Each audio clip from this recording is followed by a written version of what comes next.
পড়াশোনা করেছেন এই বাঁশবাড়িয়ার একাধিকবারের চেয়ারম্যান আলতাফ হোসেন আগুন ভাই, বাঁশবাড়িয়া ইউনিয়নের গণ অধিকার পরিষদের সভাপতি মাহমুদুর রহমান, সাধারণ সম্পাদক ইমরান সহ প্রিয় উপস্থিতি, আপনাদেরকে অন্তঃস্থল থেকে আন্তরিক শুভেচ্ছা এবং সালাম জানাই। আসসালামু আলাইকুম।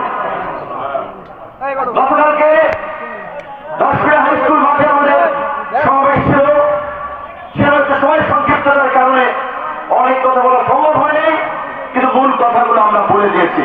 আমাদের মূল কথা কি, আগামী ত্রয়োদশ সংসদ নির্বাচনে এই পিছিয়ে পড়া, এই চরাঞ্চল, এই প্রত্যন্ত এলাকা গণসীমা দশপিড়ার মানুষের ভাগ্যের উন্নয়নের জন্য, এই পিছিয়ে পড়া অঞ্চলের উন্নয়নকে ত্বরান্বিত করে মানুষের জীবনযাত্রার মান উন্নত করার জন্য আমাদের কাছে জাতীয় পর্যায়ে অবস্থান এবং পরিচিতি দেশব্যাপী বিশ্বব্যাপী আমাদের